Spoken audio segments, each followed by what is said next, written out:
All right, welcome everyone to Trans Advocacy Network's Organizing in Rural Communities webinar.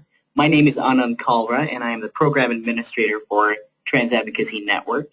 I'm so excited that so many of you are here today. This is clearly a very engaging topic that a lot of folks are ready to hear about. Our main presenter today is Mason Dunn of the Massachusetts Transgender Political Coalition, and I will hand it over to Mason. Great, thank you so much. So first of all, thank you everyone who's on the webinar here for coming online for us. I think this is a topic that's near and dear to my heart, and I'm really glad to see it's so interesting to so many other people beyond myself. So I'm going to go ahead and jump in because we do only have an hour here, and try and progress my slides. There we go. So quick agenda here. We're going to do some introductions and let you know kind of where we're coming from. We're going to then talk about some policy considerations and particularly take on policy issues that are national in scope, but really think about them with a gear towards rural organizing. And then we're going to talk about some of the challenges and tips that we have learned and then go over some of the resources and take your questions. So as Anand said, my name is Mason Dunn. I'm the Executive Director of the Massachusetts Transgender Political Coalition. I actually, a little background on myself, I began my LGBTQ advocacy work in rural areas. I started in rural Oregon doing trans advocacy there, and then I moved to New Hampshire where I was on the steering committee for Transgender New Hampshire and on the board for PFLAG New Hampshire, while also working for the ACLU of New Hampshire. And so I really cut my teeth, I guess you could say, and learned about advocacy in rural areas. I'm now in Massachusetts, and I'm very excited to be here, but I will always consider myself a rural organizer first and foremost. And Anand, if you want to briefly introduce yourself. Sure, thank you. Again, my name is Anand. I'm the TAN Program Administrator. My professional career in advocacy and organizing has been in larger areas. The smallest place I've organized in is a college town, but I grew up in a very small community of about 15,000 people, which was large in our area, and some of you out there know what I'm talking about when I say that. So I am, of course, very excited to be here and bridging these two sides of my world. I recently returned from my high school reunion trip, which maybe if there's time later I'll regale you with tales of. But suffice it to say that things are changing in rural areas, despite what some of the city dwellers on the coast might have you believe. So that's about me. A little bit of housekeeping for the webinar today. We will have time for questions near the end. But if there's something confusing or that you need clarification on as we go, feel free to ask questions. The best way to do that is to type in the chat box, which is on your dashboard towards the bottom. You can type the question in there, and I'll be able to answer it for you. If you want to ask a question aloud to the group during the question and answer portion, you can click the button that says raise hand, and I'll see that, and then we'll be able to call on you.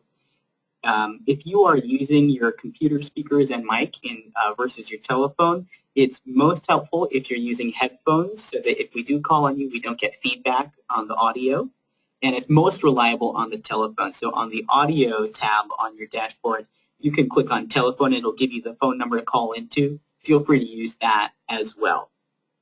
If you have, again, any questions during the webinar, use the chat box. And if you have any questions afterwards, feel free to send me an email directly. A few folks have asked if there's going to be a recording of this, and yes, there will. We'll post it on YouTube after the webinar is over. So with that, take it away. Awesome.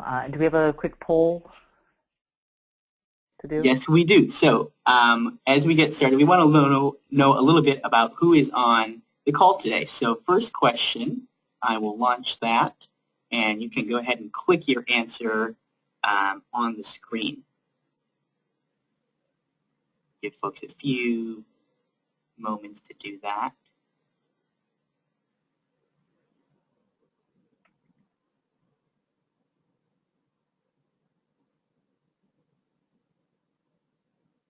Okay, with 86% voting, looks like 10% of folks are from TAN member organizations, about 60% are not, and 30% of you are not sure. So that definitely means that we need to do some more TAN outreach so that folks know who TAN is and how you can be involved. So thank you all for participating there. Second question here should be a little more straightforward. Where are you from? Give folks a few moments to answer that one.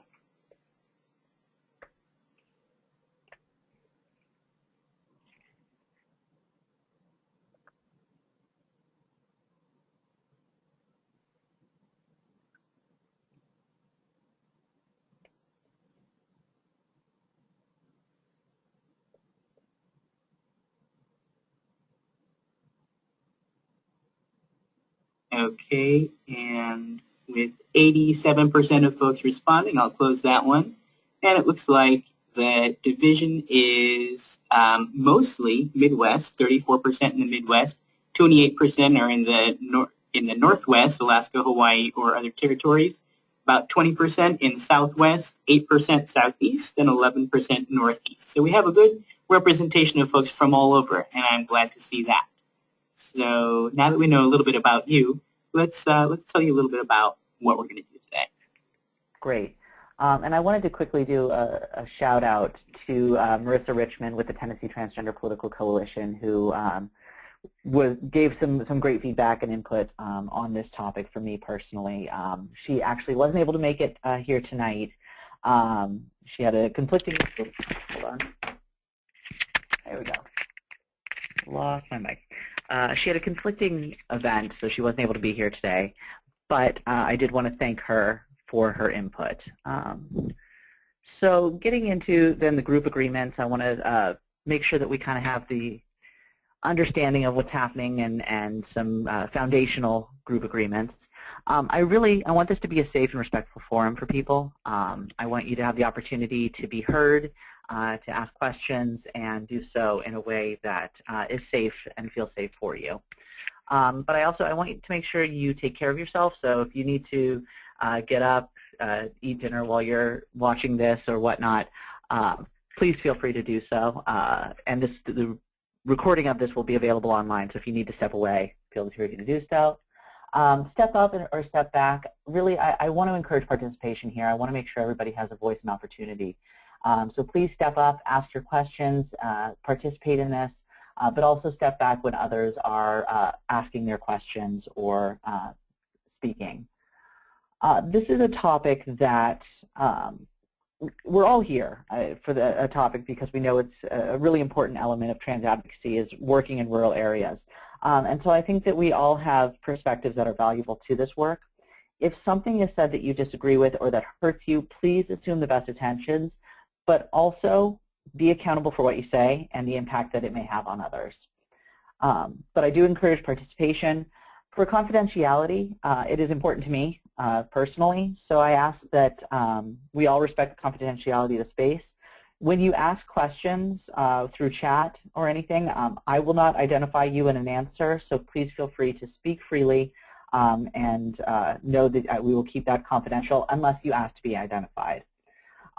If anybody has any other group agreements, please feel free to chat them now, and I will make sure that we do our best to adhere to those. But these are the ones that I generally use for webinars, which is a little different than in-person events. I'm going to move along, but if you do have other group agreement recommendations or thoughts, please feel free to chat them. So some objectives and considerations for the topic today. It's important to know that not all rural areas are the same, and that not even rural areas in particular regions are the same. And so they're going to vary widely in the needs, resources, demographics, and so much else. So I want you to know that today's webinar is not about providing a one-size-fits-all challenge or policy considerations for rural areas, but rather it is kind of an overview of some of the things that we at TAN have seen in rural organizing and some of the considerations that we wanted to bring to the table. So our aim today is to raise up policy matters that are at issue in rural areas, while providing some tips or learned lessons from our own experiences in rural organizing, and then to facilitate a conversation amongst those who are interested and involved in this growing topic. Those are my broad goals that I'm hoping to accomplish today, but I also hope that this conversation continues, particularly for everybody on the call and beyond who couldn't make it today. I'm doing my best to get it all in and to include the material that we've seen over the years, but this is really just the beginning of a huge conversation. So rural organizing, and what is it and why are we talking about it now? The definition of rural, which is probably the best place to start with this topic, it's not so simple as defining what rural is, because everybody has a bit of a different definition. The government, through the census, defines rural as basically anything that's not urban or suburban. And so their quote of all territory outside of the Census Bureau defined urban and suburban areas or urban clusters. Generally, some of the things that define a rural area while looking to all these definitions is the low population density. As one study showed that 98% of the U.S. is actually rural, but it only represents 25% of the population. Still a very large percentage to consider, but that's really what defines rural for many standards, is a lower population density. And why are we talking about this in trans organizing? And I use LGBTQ as the large umbrella term for lesbian, gay, bisexual, trans, gender nonconforming, queer, and questioning. So what we have seen is that a lot of LGBTQ identified individuals move to urban areas to seek community resources and a larger sense of community. And that happens for a number of reasons, and there are so many different studies out there to talk about why. But the fact is, not all people who migrate to urban areas from rural areas want that. And not only that, many who do move from rural to urban areas experience a great deal of silencing. A friend of mine who worked with me in organizing in Oregon said, they identified as queer. They said, I'm too queer to be country and I'm too country to be queer, which I think is a really interesting snapshot of their experience that I have heard voiced by many others. So people who do move to urban areas, they are silenced. Their experience as a rural individual is totally silenced when they move to those urban areas, which is a unfortunate situation for those migrating to urban areas. On top of that, a lot of the work we do is seen as urban focused. There is this assumption that LGBTQ advocacy is centered in urban areas or should be centered in urban areas. And my mentality has always been that if we're a social justice movement, we need to bring social justice and equality-based movements to all of our communities. We can't really call ourselves an equality-based movement if we're only talking about urban areas. We are equality for all people in all areas. There are, however, some really unique challenges for organizing and advocating in rural areas that we're going to talk about a little bit today. But one of the next things I wanted to talk about and consider is, and I love talking about this, the stereotypes of rural communities. And so I have some pictures there of some of the things that when I talk to people, they came up with of stereotypes of rural communities looking at the media. And so the stereotypes, there's huge numbers of incorrect assumptions about people living in rural areas. And so some of those assumptions that I learned about and have talked about with many people in many different situations, there's assumptions that everyone in rural America is white, lower class, heterosexual, and cisgender. There's assumptions of poor education and poor health, assumption of careers, that people are, everyone in rural America are farmers or ranchers or some kind of agricultural-based industry. There are assumptions about religious fundamentalism, and that all people living in rural areas have a fundamentalist perspective in religion. There's also the very idealized stereotypes of rural communities, that it is everyone lives in these very small, safe little towns. There is no crime whatsoever, and that everybody is safe and happy and idyllic in their very white, very religious world. And that is not the case, where there are stereotypes that are founded on a lot of bias and assumptions. So I want to talk about some of the realities that I have seen in rural America, and the realities for many people living in rural areas. As we talked about earlier, rural is defined by a low population density, which means we're talking about small communities. That is the reality for rural communities. But the reality is there are trans and gender nonconforming and queer and LGBTQ spectrum people in rural communities, and they are there by choice, and they are happy to be there. I have this, I talked to one person whose stereotype or thoughts of anybody who is queer identified in rural areas must be miserable and aching to get to urban centers. And I just think that's a huge disservice to the community, that there are people who live in rural areas by their choice and are happy to be there. The assumption that all rural communities are largely white is also a huge disservice to communities. There are populations, communities of color in rural areas, and those populations are present and growing and strong in many areas. It's not true for all. I certainly don't want to make the assumption that all of these areas, all rural American communities have these things, but it's important to recognize that there are communities of color in these areas. The take care of our own mentality, and I use that as a quote because I've heard it so often, that we in insert community here, we take care of our own. And I have seen this so true for LGBTQ communities in rural areas, that this iconic rural statement that we take care of our own is very, very true for many LGBTQ individuals and communities in rural areas. And it is something to be proud of, to be rural and to live in rural communities and to be LGBTQ identified is something to be proud of. I know I was always very proud to be in a rural community, and I'm still very proud to say that I have my roots firmly planted in rural communities.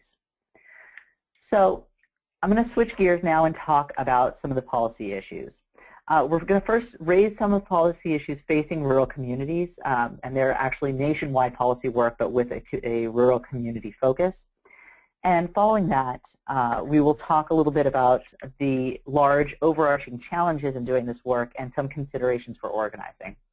Like I said earlier, this isn't about answers to the problem, as if it's one's problem to be addressed.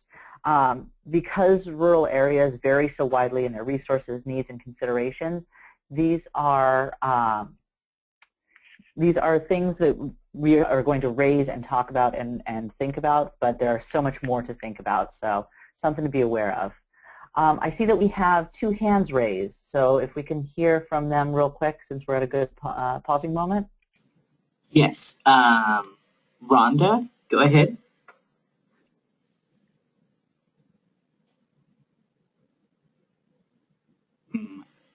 That didn't seem... Let's see. Rhonda, are you there? Okay, let's try Daphne. Go ahead.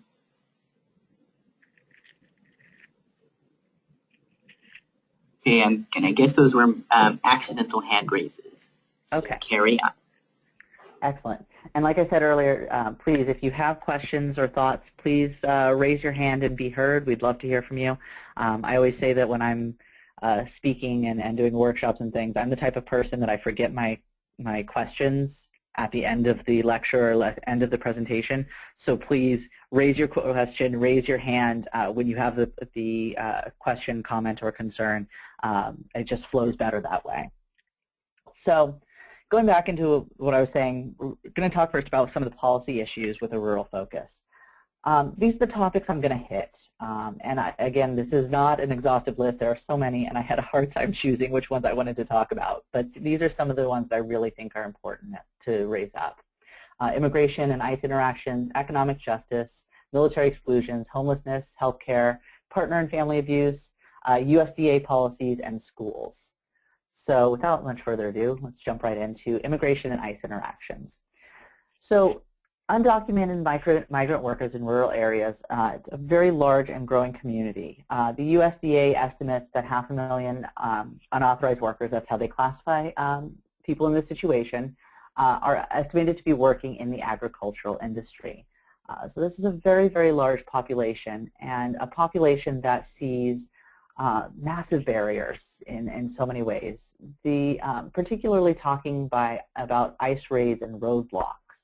That these ICE raids, for those, I didn't realize I didn't define ICE, stands for U.S. Immigration and Customs Enforcement.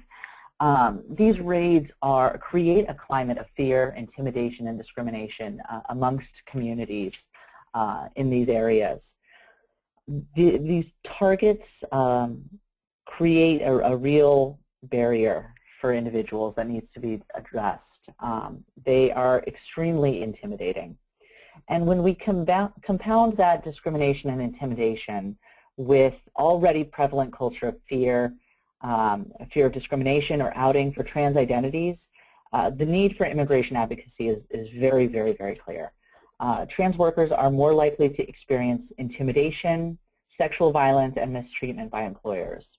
And so for that reason, for many communities, immigration rights should absolutely be a priority in trans equality work in rural communities and beyond. This is by no means limited to just rural communities, but I think that it's something that really needs to be at the forefront for many communities' minds, that immigration reform and immigration advocacy is deeply, deeply tied with trans equality work. As one statement on that, there we go. From a Human Rights Watch survey, this is a statement by one transgender woman who experienced discrimination and then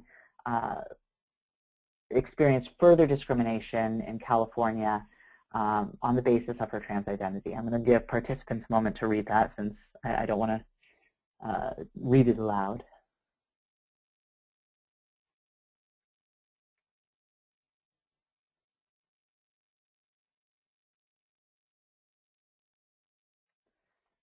So obviously, this is one person's story, but I think it does raise up some of the considerations that we need to be aware of in organizing in rural communities for trans rights.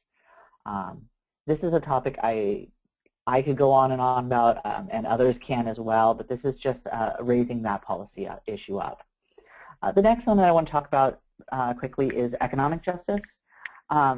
The impact of poverty in rural areas is absolutely something that is very, very different than urban communities and is a large percent of the population in many ways. 16.3% of rural population live below the federal poverty rates. But in these areas, there are far fewer resources for those experiencing poverty, and therefore economic justice should be a part of trans advocacy that you do in rural areas. On top of that, not only does it need to be an element of the policy advocacy that you work on, it also needs to be taken into consideration when you're doing trans organizing work. And we'll talk a little bit about that later when we're talking about the challenges of doing the organizing work, but definitely something to have on your radar, that economic justice should be a part of the work that you do. Military. This is a extremely important conversation. While all of us come to the table with many opinions and feelings about the military, both positive and negative, feelings about the violence in the military, it's important for us to separate the acts of the military as a body versus individuals' experiences in the military. It's still a very important topic to address with a rural focus. And I separate this into two thoughts and two considerations. The first is the discrimination faced by trans people who are in or wishing to enter the military. And the second is the discrimination faced by trans veterans in rural communities.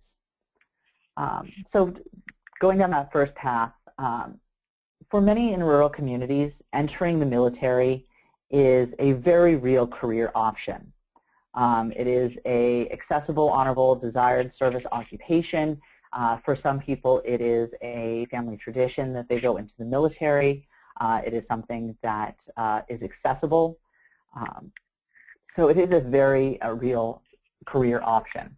However, there are, of course, as we know, barriers and exclusions for trans people going into the military. And these barriers and exclusions inhibit the lives of trans people living in these communities. And so for that reason, it does have a large impact on the community who are seeking this occupation. On top of that, when we think about veterans, which is the second path that I mentioned, the population of veterans living in rural areas, according to the VA, is 41%. It's a very high population.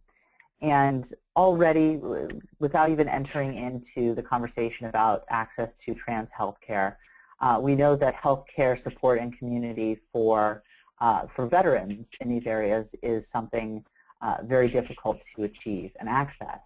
When we compound that with people who are trans-identified and veterans, we're compounding this element of discrimination in such a way that makes it very, very hard to access services.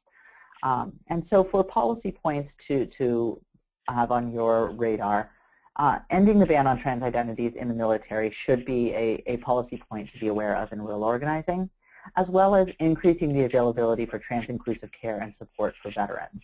And largely support in general for veterans, but really thinking with mind towards trans organizing for having trans-inclusive care for veterans. And so the next topic I have is homelessness in youth. Homelessness is often considered to be a primarily urban area problem or issue or consideration. And I think that that is a misconception, a large misconception. And I think that misconception is actually grounded in the fact that homelessness looks very different in rural areas than it does in urban areas. And it looks very different in the impact of homelessness as well as the service provided for homelessness. And I have a youth focus here because we know, as many of us know, the percentage of homeless youth who are LGBTQ identified is somewhere near 40%. A very high population of the homeless youth out there are LGBTQ identified. So it's important to have that frame of mind. So unlike in urban areas, the rural youth who are experiencing homelessness, there are fewer resources available specifically targeted towards homeless youth. Some of the models that are used, although it varies by region, by city, by location and things, but one of the models that's used that I have heard the most about is host homes. Host homes being where an individual opens their home to a particular homeless youth, usually under a overarching organization that signs up people to be a host home.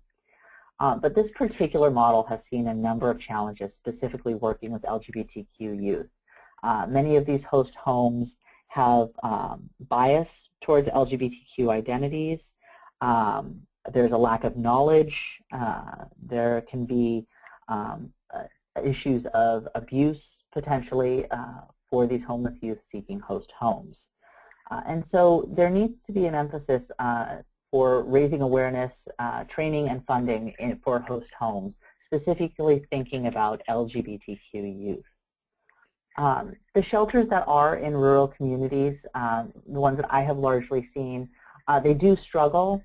There are challenges for transportation, for youth getting to the shelters, for shelters finding funding in these areas.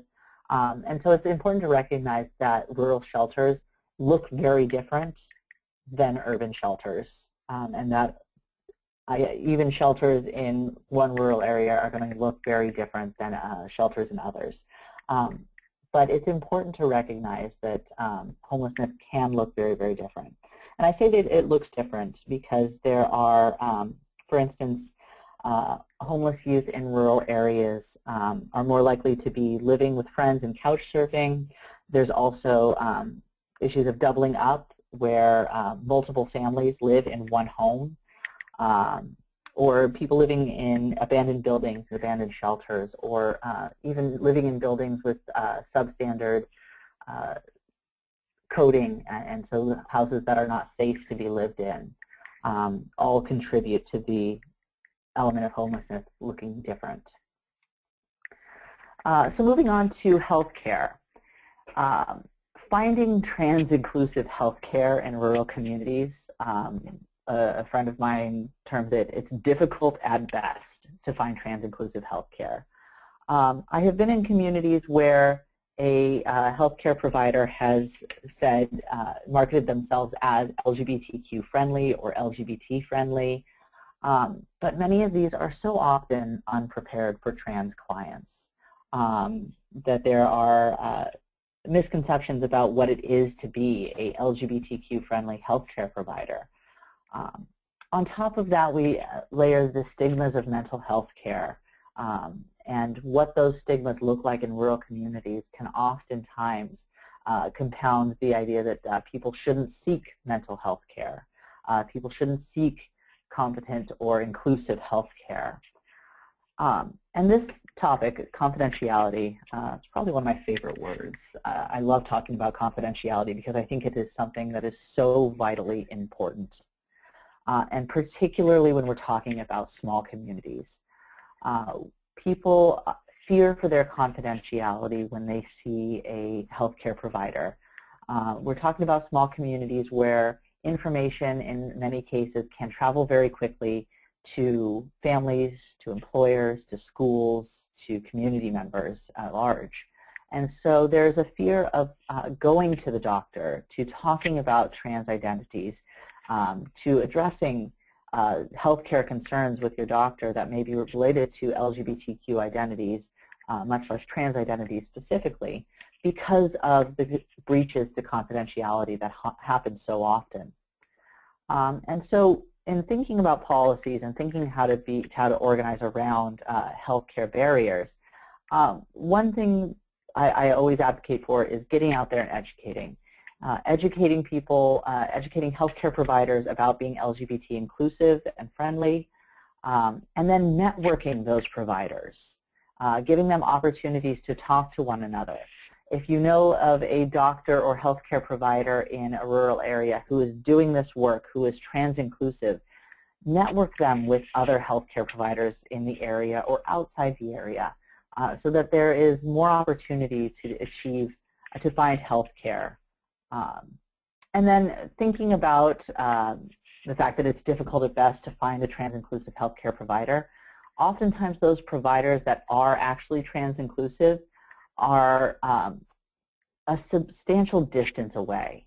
And we'll talk a little bit about transportation challenges in this work in a moment, but think about working with community members to assist in traveling, to do ride shares to and from healthcare providers, so that access can be achieved. So moving on a little bit because I'm aware of the time. I don't want to take up too much of your time. But I wanted to talk also about family and partner abuse. We know from the 2011 Injustice at Every Turn survey that 19% of the surveyed trans people reported experiencing violence from a family member. And that number we see increases for communities of color, lower income communities, undocumented trans people, and so much more. It is important to note that the study does not separate intimate partner abuse from other family abuse, which is an important element to consider. But thinking about rural communities and policy advocacy in rural communities, there is a huge lack of resources for family and partner abuse, and fewer still for trans-inclusive resources for family and partner abuse. And isolation and confidentiality are major barriers to consider in rural communities for those who have been victimized or who are victims of family and partner abuse or survivors. I raise confidentiality in a different flavor this way because it may be so likely that somebody who is experiencing family and partner abuse may be fearful to reach out to resources, whether that resource be law enforcement or victim advocates or other community resources, because of that person may be known, the person who is abusing them may be known to law enforcement as a friend. They may be speaking to a victim advocate who is related to the person who is abusing them. Because these are small communities, the likelihood of intersections with people who are known in one's community are very likely, or at least more likely than they are in urban areas. So working to end some of these barriers, like healthcare, focusing on the awareness and the resources that do exist and networking those resources. And also, I really advocate teaming up with groups to establish resources for those experiencing intimate partner abuse or family and partner abuse. So thinking about working with victim advocates, working with quote-unquote domestic violence advocates or domestic violence resources, and teaming up with them to work together and build your capacity. Moving on to USDA involvement, this is really exciting and really fun and kind of groundbreaking. July 16th, just last week, the USDA amended their existing non-discrimination rules to add gender identity as a prohibited grounds for discrimination in programs or activities conducted by the USDA.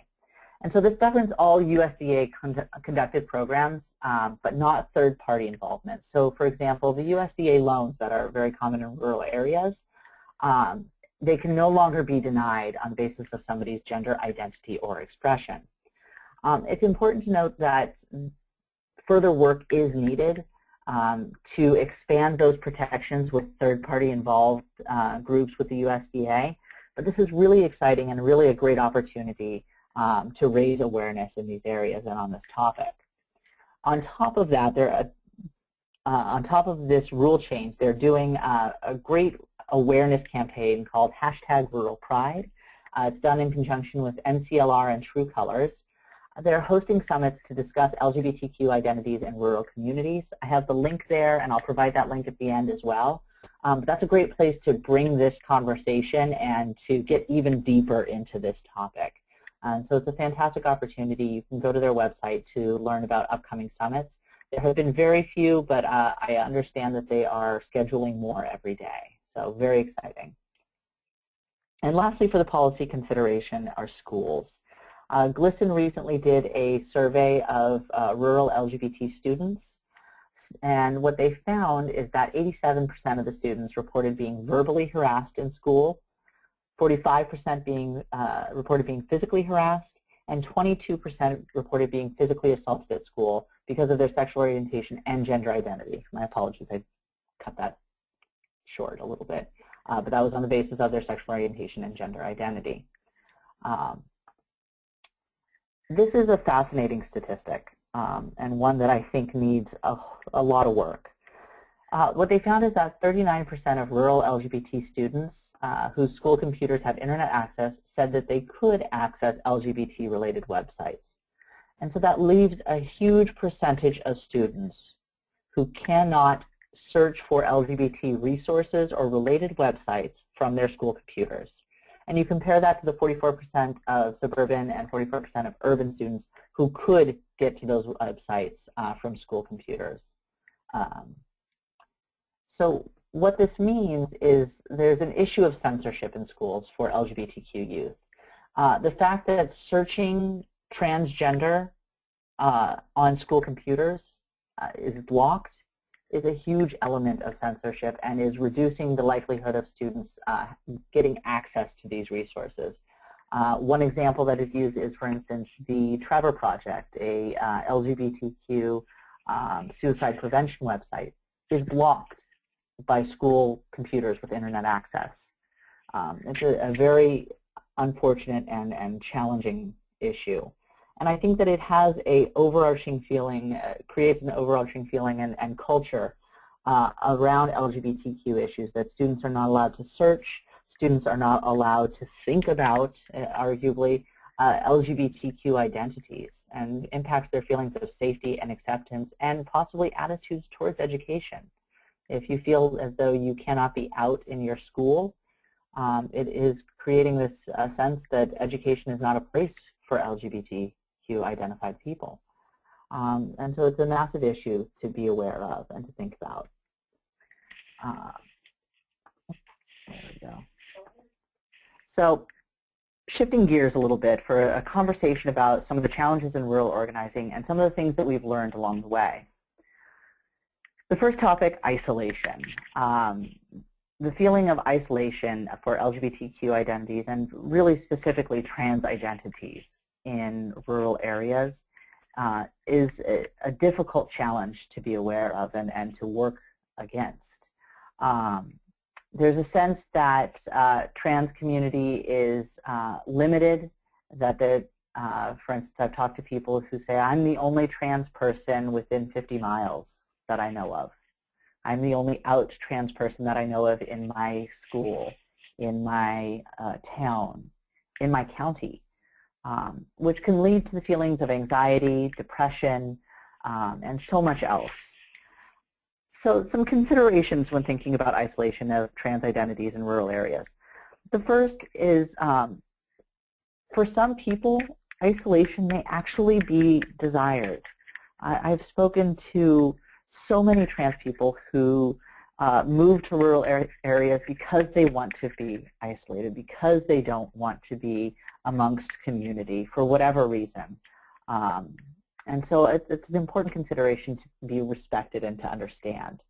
For those who are seeking community, and particularly thinking about youth and ways that one can communicate, provide opportunities that trans youth can meet one another and talk about the challenges that they face, and just generally form a sense of community, vitally important. And I touch this very lightly, technology.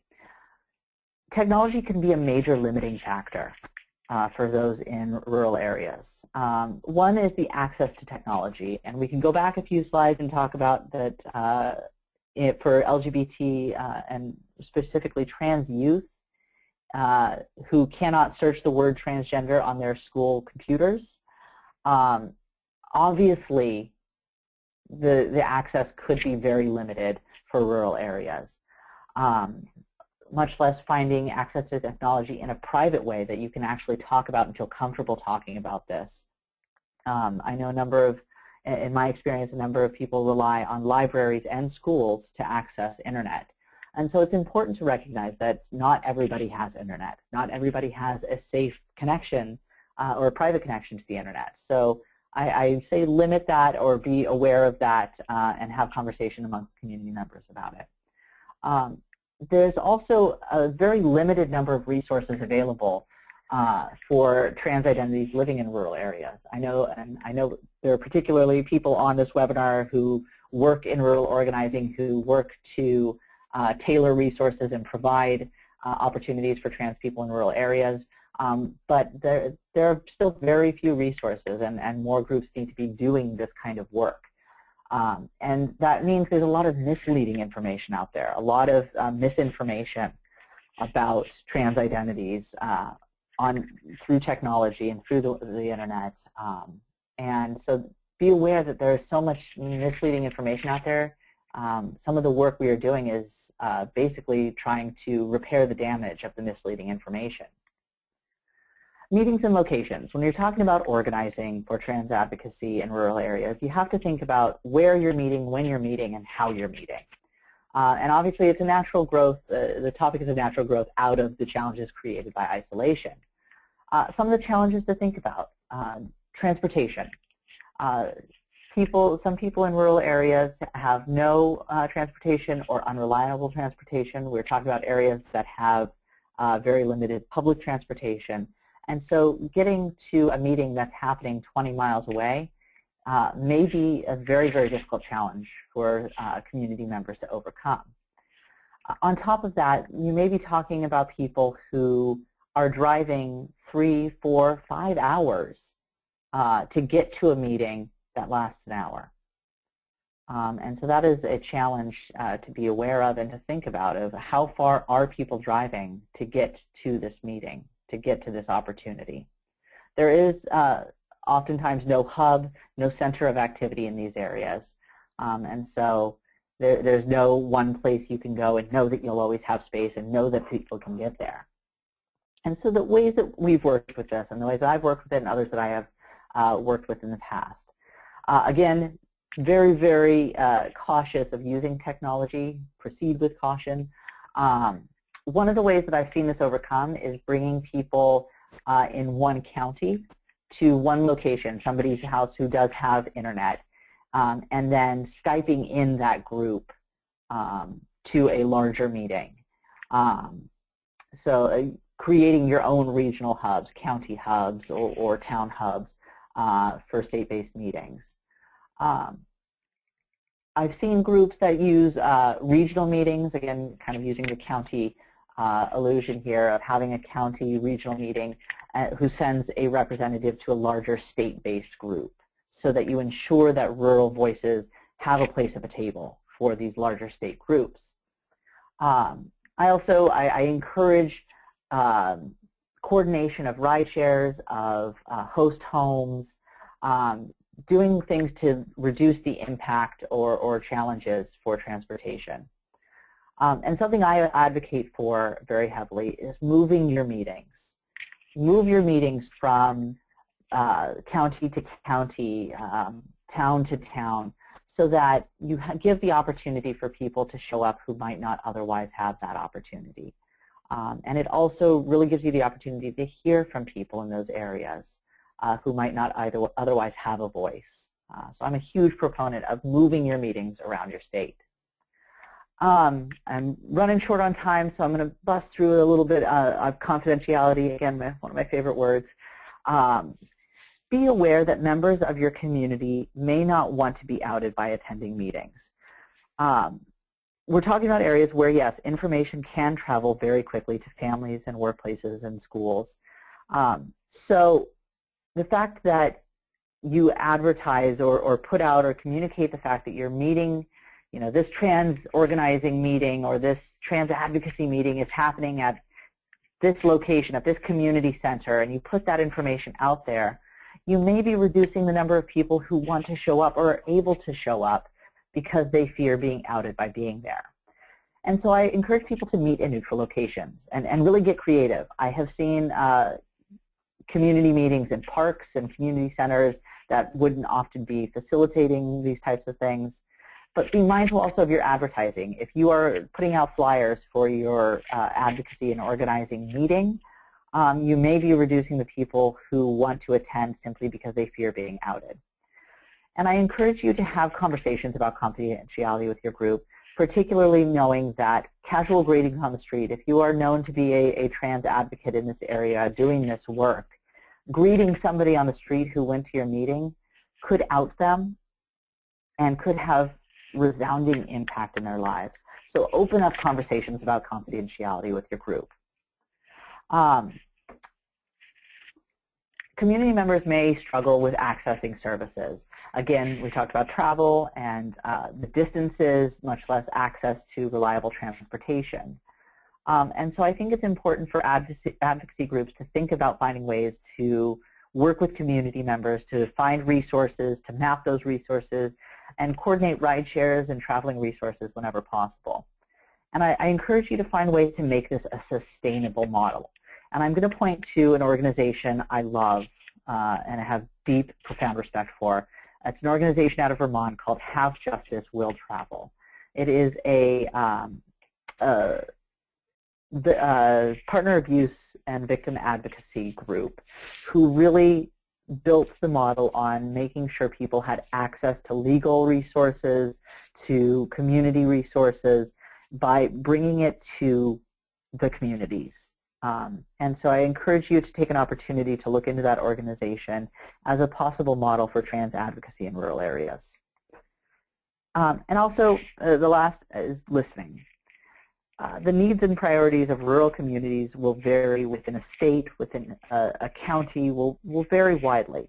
And I'm going to give a little personal anecdote about this, and I believe I may have colleagues from New Hampshire on the webinar, so a shout out to them on this personal experience. In New Hampshire, we were talking about a non-discrimination bill, and we've got to have a non-discrimination bill. This is so important. It is so important to have this on the books. But then when we went out and talked to community members, what we were hearing was, yeah, that's important, but here's what's really impacting my life. And over and over and over, people were telling me it's the DMV, and they were telling the Transgender New Hampshire group and PFLAG New Hampshire group that it is the DMV policies about changing my gender marker that is having the largest impact in my life and creating the most amount of barriers for me. And so we took that up as a signal that, yes, non-discrimination laws are important, but that's not what the community needs right now. What we're hearing the community needs is for us to work with the DMV on gender marker change policy.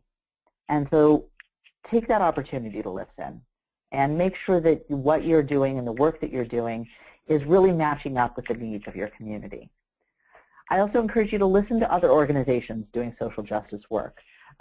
Talk to immigration organizations and health organizations and victim advocacy organizations to find ways that you can partner in this work. We're all working for social justice in one form or another, and we can really increase our capacity and what we do by partnering with other organizations. And so with that, I have a few minutes left here to go over final thoughts and then take some questions and conversation. So my final thoughts. The first is to respect the wide variety of perspectives in rural areas. They're not all the same. Knowing what is important to one rural area doesn't mean that we know what's important to all rural areas. And so really respect that wide variety of perspectives.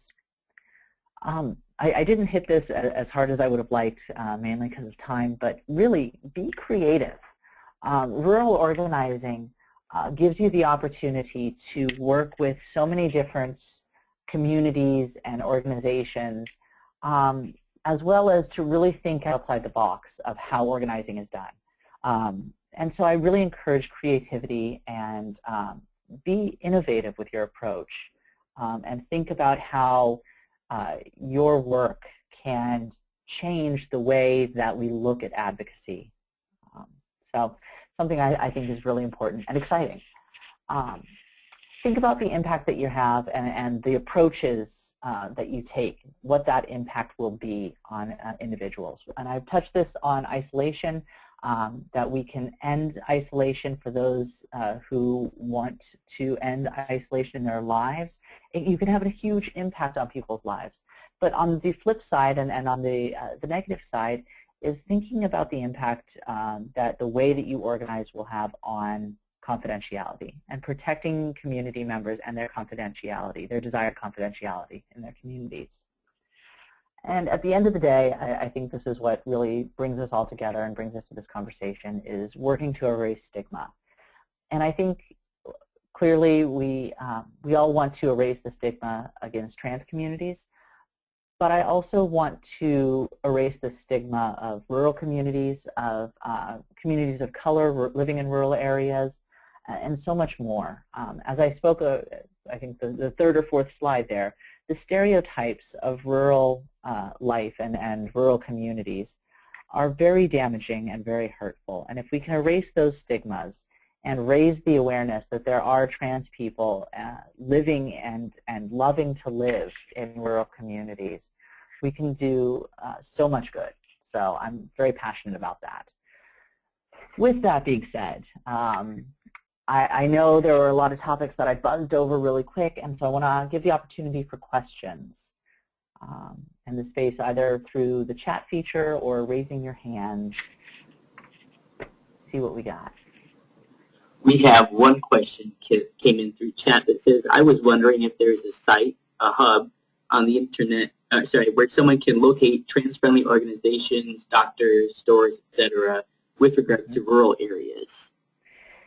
It's going to vary state by state. There are some states that have trans organizations, much like, for instance, the Tennessee Transgender Political Coalition and others, where the state-based trans advocacy organizations do that. They map that information. Other places, it's going to be a little harder to find. I have seen Yahoo groups being used in rural areas to map where the trans-friendly providers and resources are. But unfortunately, there's no one place where it's the rural trans map of resources. Unfortunately, nothing like that exists to my knowledge. So I would encourage you to look at your state-based organization, if there is one, and contact them about that. The question asker clarified that they're, the question asker clarified that they're in southern rural Missouri, and then we had another person chime in on chat saying that in Minnesota we have the Minnesota Transgender Health Coalition, and our provider directory includes some rural providers, which I think you mentioned. And also shout out to transwellness.org, which has information for a number of Midwestern states. Excellent. And so I failed to put my email on this, but if folks are, if there's anything that I can do or questions that I can answer after this, please feel free to email me. And my email I will send to the chat box, but I will also say, oh, I can't send it to the group. My email address is Mason, M-A-S-O-N, Dunn, D-U-N-N, at masstpc.org. And I'm going to put that right here. No, not what I meant to do.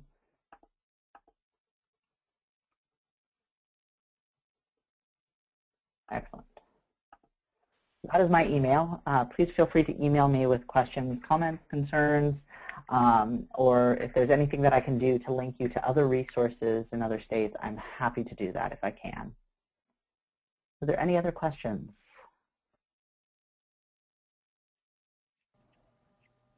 Hello. Yes, we have some. Can you hear me? Yes, I can. Go ahead. Okay, great. Okay, hi. First of all, thank you very much for this presentation. I found it very informative and helpful. I just had a question regarding specifically college constituencies. I actually attend college in a rural area, and as you can imagine, a lot of these concerns overlap with that, but I was wondering if you had any specific advice for people attending college in rural areas in terms of organizing and helping. Absolutely. So many thoughts, and that was one of the ones that I unfortunately had to cut. So there is a consortium of higher education LGBT resources, and their website is lgbtcampus.org. And so that is a great resource, I think, to link kind of campus advocacy that's happening in general. But that is specifically for LGBT resource professionals. There are so many other ways that you can do this, but I would recommend linking up with some of the colleges, universities, community colleges, and other higher education institutions in your region, and bring everybody together. Because if you're experiencing issues or problems or questions, chances are there are other institutions meeting those same questions or possibly overcoming those challenges. And so I would encourage you to link up with other LGBTQ groups from other colleges in your region, if applicable. Okay, great. Thank you so much. Not a problem. Next question from Trell. Go ahead. Hello. Trell, if you're speaking, we can't hear you. You can go ahead and type it in the chat box. A couple of questions came in on the chat. And I realize that we are 1 minute over time here, so I want to be cognizant of time and take a few more questions, and then any other questions you can send to myself. My email is there, or Anand, and we can do our best to answer them that way. A few folks have asked about if these slides will be available, and yes, we're happy to send those to you. You'll get an automatic email tomorrow with a couple of links in it, including the link to the YouTube video of this presentation. If you would like the slides, just go ahead and reply to the email that you get tomorrow, and I can send those over to you. And while we're here, I have, for those who are interested, some of the resources and the works that I cited throughout this presentation. Here's that information, and that will also be available when we send out the slides. So you will get those as well. So any other questions that we can answer real quick? There's more questions than we'll be able to answer right now. One question that came in is, so what is the first step if you want to start organizing a group in an area, but things are kind of hostile in your area? Should you go to city council? What's the first step people should take? Yeah, and I wish I had a one-size-fits-all. What I would recommend is bringing together people who are like-minded in your region. So bringing people who are interested in doing trans advocacy work or are interested in doing the work that you are ready to start. And really think about your goals as a group, what binds you together, what it is you want to achieve.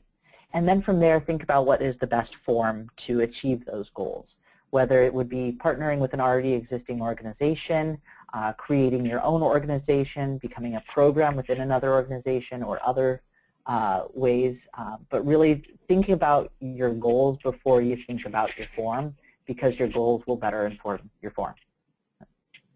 Funny way of saying that, but I think you get the point. All right. I see that we have a lot more questions than we could answer right now, so I'm really excited that everyone was able to attend today, and I'm hoping we can keep the conversation going. So if you are in an organization that would like to be a member of Trans Advocacy Network, there's no fee, and we invite you to apply. You can visit our website, which you see there on your screen now, transadvocacynetwork.org. And you can read about the eligibility and how to apply and all that. It's all right there on the website.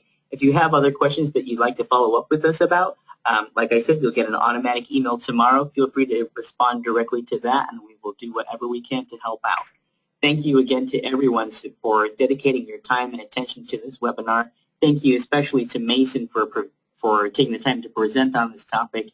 And we look forward to seeing you next month on August 25th when we'll have our next webinar about fundraising and grant applications. Thank you again to everyone, and we hope you have a wonderful evening. Thank you.